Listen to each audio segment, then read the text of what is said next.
Baik, Assalamualaikum warahmatullahi wabarakatuh. Perkenalkan, kami dari kelompok 2 akan mempresentasikan mengenai video tutorial menggunakan Microsoft Project untuk memenuhi tugas perencanaan.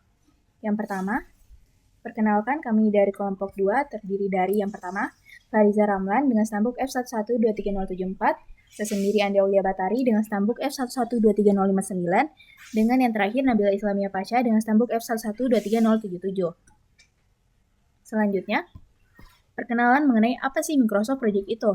Microsoft Project adalah sebuah perangkat lunak atau software manajemen proyek yang dikembangkan dan dijual oleh Microsoft. Software ini dirancang khusus untuk membantu manajer proyek dan tim dalam merencanakan, mengelola, dan melacak proyek secara sistematis dan efisien agar sesuai dengan waktu yang telah ditentukan dengan anggaran yang akan digunakan nanti. Selanjutnya, kenapa sih kita harus menggunakan Microsoft Project atau apa aja sih keunggulan dalam penggunaan aplikasi Microsoft Project? Adapun beberapa keuntungannya antara lain. Yang pertama, pembuatan jadwal proyek. Kita dapat merinci tugas-tugas yang perlu dilakukan, menentukan durasi setiap tugas atau pekerjaan, dan mengatur keterkaitan antar tugas atau pekerjaan. Ini memungkinkan kita pembuatan jadwal yang terstruktur dan realistis. Teman-teman dapat memvisualisasikan proyek, durasi, tugas, dan pekerjaan atau ketergantungannya. Yang kedua adalah manajemen sumber daya. Software ini memungkinkan kita untuk mengalokasikan sumber daya, seperti kita menentukan anggota tim, peralatan, atau materi untuk setiap pekerjaan. Yang kedua yaitu memantau penggunaan dan mengelola beban kerja sumber dayanya untuk tiap pekerjaan. Tiga adalah pelacakan kemajuan proyek. Jadi, teman-teman dapat memantau perkembangan proyek secara real time atau waktu yang terjadi. Kita dapat mengidentifikasi jika ada penyimpangan dari rencana dan mengambil tindakan yang korektif jika diperlukan.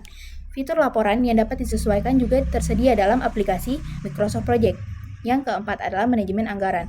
Microsoft Project sendiri membantu kita dalam melacak biaya proyek, memantau pengeluaran, dan membandingkan biaya aktual atau biaya yang terjadi dengan anggaran yang telah ditetapkan sebelumnya pada penyusunan jadwal proyek. Yang terakhir adalah kolaborasi tim. Dengan fitur kolaborasi, anggota tim dalam proyek dapat bekerja sama satu sama lain. Jadi teman-teman dapat saling bekerja sama dalam pembuatan jadwal proyek. Jika ada yang diubah, kita dapat mengetahuinya secara langsung dengan membagikan link pada proyek yang telah dokumen sediakan nanti. Selanjutnya adalah mengenai daftar topik yang akan dibahas dalam tutorial mengenai penggunaan Microsoft Project. Yang pertama tadi yaitu pengenalan Microsoft Project, sudah dijelaskan sebelumnya. Selanjutnya yaitu mulai project baru dan intro user interface. Ya, baik.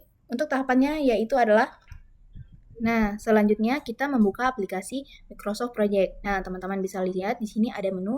Kita pilih di sini blank project untuk menggunakan tugas nanti.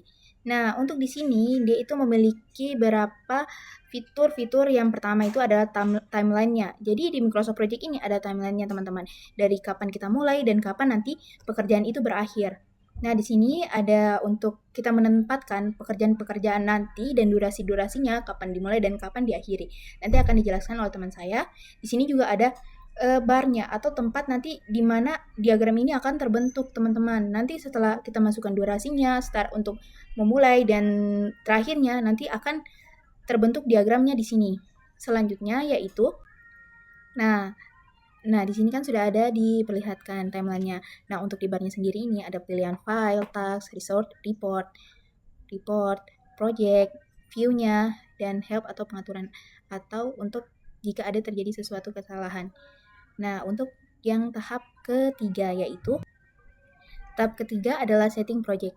Nah, untuk mengatur atau menyeting sebuah proyek itu kita dapat menggunakan menu atau tools yaitu seperti berikut ini. Nah, untuk menyeting nanti kita buka di sini project information. Teman-teman buka klik ini. Nah, di sini teman-teman bisa membuat jadwal kapan proyek ini mau dimulai. Ini saat ini tanggal 8, jadi di sini dia terbaca pada saat ini tanggal 8. Nah, misal kita akan mulai proyek itu tanggal 23. Tanggal 23 di sini current date ini merupakan tanggal yang terjadi saat ini atau tanggal hari ini. Nah, kita okekan. Selanjutnya, sebelum kita lanjut, itu kita simpan dulu. Jadi, teman-teman ke file, kita dapat menentukan tempat untuk menyimpannya itu. Jadi, Ctrl Save, masuk ke PC, ke dokumen. Nah, teman-teman tentukan di mana teman-teman ingin meletakkan file ini biar gampang dicari nanti. Tugas perencanaan P3 Microsoft Project. Oke, kita save. Nah, setelah kita save, teman-teman, kita masuk ke bagian file. Ini untuk mengatur dari mata uang, kita memastikan kapan berapa jam dia akan bekerja nanti. Nah, pilih file, baru klik option. Nah, pastikan di sini sudah masuk sesuai dengan yang teman-teman pilih tadi. Nah, nanti formatnya itu akan terbentuk seperti ini untuk tanggal formatnya. Selanjutnya di display-nya, di sini teman-teman perhatikan kalau dia itu sudah sesuai dengan filenya teman-teman. Di sini adalah mata uang yang akan kita gunakan. Jadi disesuaikan. Kalau ini sudah tersesuai, dia Indonesia rupiah. Nah, ini juga teman-teman sesuaikan jadi rupiah 1. Nah, selanjutnya, adapun untuk schedule-nya atau jadwalnya, pastikan kalau di sini sudah teratur. Nah, untuk tiap minggu itu dimulai dari Sunday, dan untuk tahunnya itu dia dimulai dari Januari. Ini sudah pengaturannya.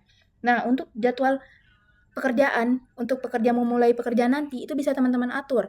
Nah, di sini dimulai dari jam 8 pagi sampai jam 5 sore. Jadi untuk per jam per harinya itu 8 jam, untuk per minggunya dia itu adalah 40 jam, untuk per hari dalam sebulan itu ada 20 hari. Setelah kita tentukan itu, kita pastikan sesuai dengan kemauan teman-teman sendiri. Selanjutnya, nah setelah kita pastikan, di sini teman-teman atur projectnya itu di sini auto schedule-nya dimulai dari tanggal project dimulai. Durasinya untuk pekerjaannya itu per jam. Habis itu untuk default text type itu kita bisa ubah. Jadi kita ubah di sini jadi fixed duration atau fix jika durasinya itu sudah selesai waktunya yang kita tentukan. Nah, setelah itu kita oke-kan. Setelah kita oke, kita lanjut tahap keempat, yaitu tahap keempat yaitu menentukan kalender kerja. Nah, untuk penentuan kalender kerja sendiri, adapun tahap yang kita lakukan yaitu tahapan untuk menentukan kalender kerja. Nah, teman-teman sini pilih menu atau tool change working time. Jadi kita mengubah jam kerja jadwalnya.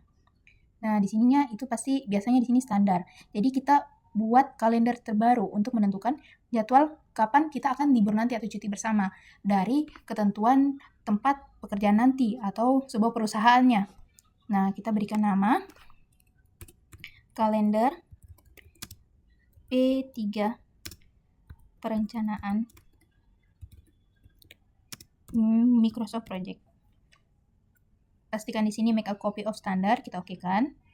Nah, sudah terbuat, baru kita bisa menentukan. Kan sebelumnya itu mulainya nanti itu tanggal 16. Nah, kita bisa buat hari libur pada bulan Juli pada tanggal 9. Nah, teman-teman klik harinya. Misalkan baru kita buatkan nama. Cuti bersama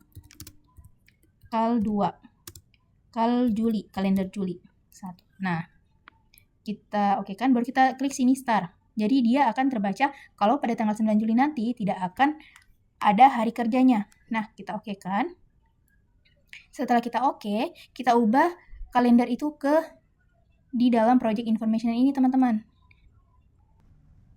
Nah, di sini kan masih yang tadi itu dia di standar. Kita ubah di sini kalendernya menjadi kalender P3 perencanaan MP yang kita sudah namakan tadi. Baru kita okekan. Nah, setelah kita oke, maka pengaturan untuk kalendernya sudah teratur. Nah, selanjutnya setelah kita menentukan kalender kerja, maka topik selanjutnya adalah menginput teks yang akan dijelaskan oleh teman saya Nabila. Nah, setelah kita menentukan kalender kerja, kita mulai menginput teks. Teks yang kita masukkan di sini merupakan daftar pekerjaan yang akan kita lakukan dalam proyek. Untuk daftar pekerjaan yang saya pakai, saya akan menggunakan dari data tugas sebelumnya, yaitu yang terbagi menjadi 6 pekerjaan, yaitu pekerjaan tanah, pekerjaan footplate, pekerjaan kolom pedestal, pekerjaan slope, pekerjaan kolom, serta pekerjaan ring balok. Untuk contohnya, di sini saya akan menggunakan pekerjaan tanah dan pekerjaan footplate. Saya mulai menginput daftar pekerjaan yang akan dilakukan dalam proyek. Pekerjaan tanah,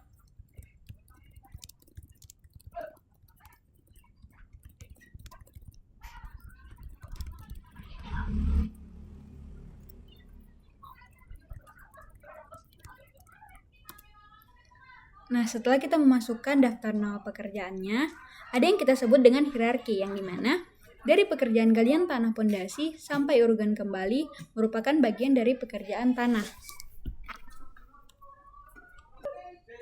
Dengan cara kita blok pekerjaan galian tanah pondasi, buangan tanah serta urgan kembali, lalu kita klik indent task. Nah, setelah itu untuk pekerjaan footplate kita blok beton, bekisting serta besi. Lalu kita klik indent task. Nah, di sini mulai terbaca bahwa pekerjaan galian tanah pondasi, pekerjaan buangan tanah, dan urgan kembali merupakan bagian dari pekerjaan tanah, serta beton, bekisting, dan besi merupakan bagian dari footplate. Setelah kita selesai menginput teks, kita akan memasukkan estimasi durasi. Estimasi durasi merupakan durasi tiap-tiap pekerjaan yang akan dilakukan dalam proyek. Untuk contohnya dalam Microsoft Project, di sini duration. Nah, duration ini untuk hari dia days, untuk minggu dia weeks. Nah, karena dalam tugas sebelumnya untuk asumsi pekerjaannya kita lakukan tiap minggu, di sini kita isi 7 hari. 7. Nah, untuk asumsinya pekerjaan galian tanah pondasi kita lakukan selama 3 hari, pekerjaan buangan tanah 2 hari, pekerjaan urgan kembali 2 hari. Nah, untuk pekerjaan footplate kita asumsikan lagi selama 1 minggu atau 7 hari. Beton selama 2 hari, bekisting 2 hari, serta besi 3 hari. Setelah sebelumnya kita menginput teks serta estimasi durasi, di sini kita mulai menentukan keterkaitan antar teks atau pekerjaan. Yang dimana caranya kita dengan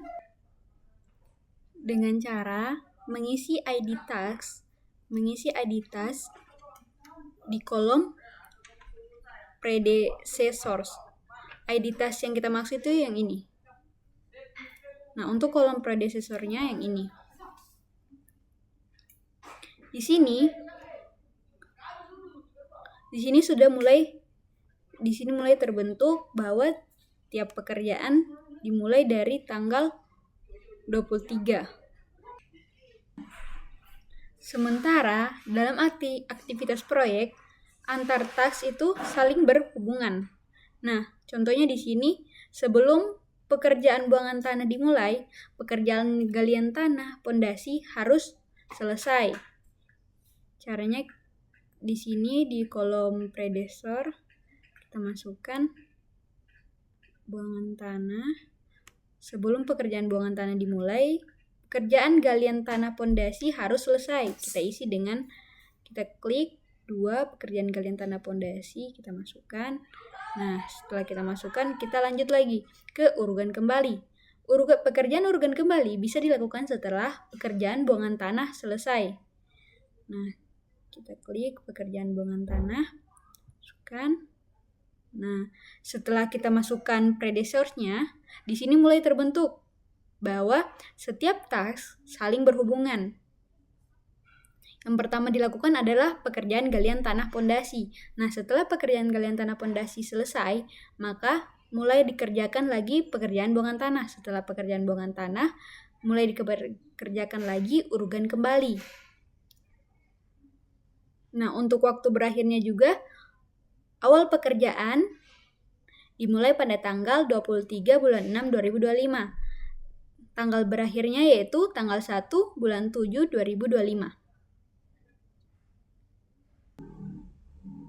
Nah, selanjutnya setelah pekerjaan tanah selesai, sini kita mulai masuk ke pekerjaan footplate. Sama seperti sebelumnya, di kolom predecessors kita masukkan sebelum pekerjaan beton, pekerjaan urgan kembali harus selesai. Di sini kita klik, kita masukkan. Nah, setelah kita masukkan, selanjutnya sebelum pekerjaan bekisting, pekerjaan beton harus selesai. Nah, sebelum pekerjaan besi, pekerjaan bekisting harus selesai. Ini klik, lalu kita masukkan. Nah, setelah kita masukkan, Di sini mulai terbaca bahwa start pekerjaan dimulai tanggal 23 bulan 6 2025. Untuk finish dari 2 pekerjaan tersebut adalah pada tanggal 10 bulan 7 2025. Untuk grafiknya sendiri di sini mulai terbaca bahwa antar task saling berhubungan atau antar pekerjaan saling berhubungan. Sebelum pekerjaan buangan tanah, harus selesai terlebih dahulu pekerjaan galian tanah pondasi, lalu seterusnya. Nah, untuk selanjutnya yaitu identifikasi jalur kritis yang akan dijelaskan oleh teman saya, Fariza Ramlan. Nah, oke, untuk selanjutnya itu saya akan menjelaskan tentang identifikasi jalur kritis. Nah, apa sih identifikasi jalur kritis itu? Jalur kritis adalah jalur dengan waktu pelaksanaan paling lama tanpa ada kelonggaran. Atau jalur kritis juga biasanya kita sebut dengan critical path, yaitu jalur terpanjang yang harus dilalui dari tes awal sampai tes akhir. Nah, kemudian kita tentukan dulu kira-kira yang mana kita akan jadikan sebagai jalur kritis atau critical path seperti ini.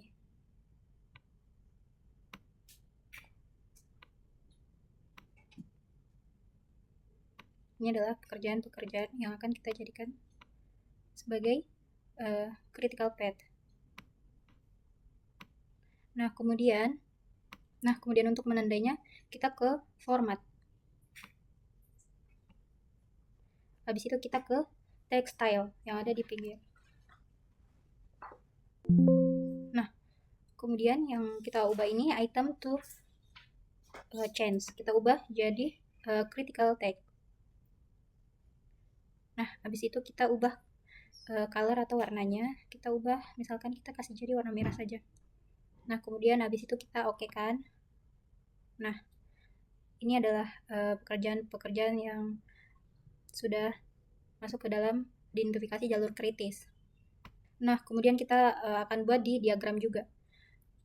Kalau di diagram kita masuk ke, nah kemudian untuk kalau diagram itu kita tinggal ini saja, tulis di chart format dan kemudian critical text. Nah, kemudian dia akan berubah warna. Itu untuk mengetahui yang mana termaksud critical text. Nih, yang sudah berubah menjadi warna merah.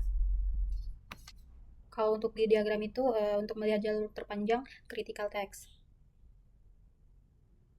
Seperti yang kita bisa lihat di sini. Nah, selanjutnya itu kita akan masuk ke poin ke-9, yaitu menetapkan sumber daya. Nah, menetapkan sumber daya itu apa? Menambahkan dan mendefinisikan sumber daya atau research yang digunakan untuk menyelesaikan tugas-tugas task dalam suatu proyek. Nah, kemudian kita akan melihat ke Microsoft Project yang telah kita buat tadi. Nah, untuk buat research-nya itu kita ke research, kemudian ke team planner, terus research sheet. Nah, di sini kita akan menambahkan research apa saja yang akan kita tambahkan pada proyek kita. Nah, pada proyek kita ini kita ambil research tentang material dan artwork.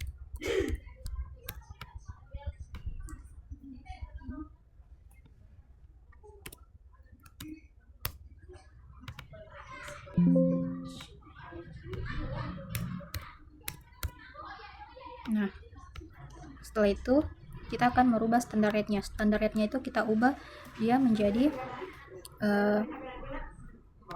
nah, standar rate-nya ini kita umpamakan dia Rp 260.000 per hari. Kemudian kalau untuk artwork-nya itu kita standarnya itu umpamakan 1.500.000 per hari. Nah, tadi kan di sini harus kita ubah jadi days. Kemudian setelah kita buat research name-nya, kita simpan dulu. Nah, kemudian setelah kita simpan, kita akan aplikasikan ke Microsoft Project kita. Nah, selanjutnya kita aplikasikan ke Microsoft Project kita. Kita ke Team Planner, terus kita pergi ke Client Card. Nah, kemudian kita taruh di sini, Resource Name. Nah, karena pekerjaan tanah itu dia termasuk ke dalam artwork, maka kita aplikasikan yang artwork.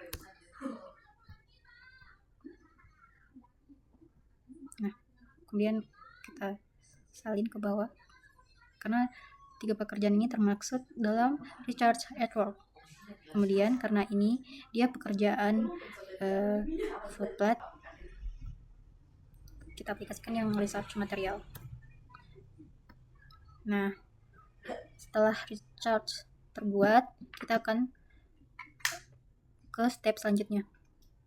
Nah, selanjutnya itu ada step ke-10, yaitu preview hasil dari project schedule. Nah, preview project schedule itu kita bisa lihat di research, kemudian ke team planner, kemudian ke kalender. Nah, ini akan menjadi seperti ini yang telah kita buat. Modelnya akan seperti ini. Kemudian untuk melihat diagramnya itu kita ke team planner ulang, terus network diagram. Nah, untuk diagramnya itu akan menghasilkan seperti ini bentuknya. Nah, sekian tutorial penggunaan Microsoft Project dari kami. Lebih dan kurangnya kami ucapkan mohon maaf. Wassalamualaikum warahmatullahi wabarakatuh.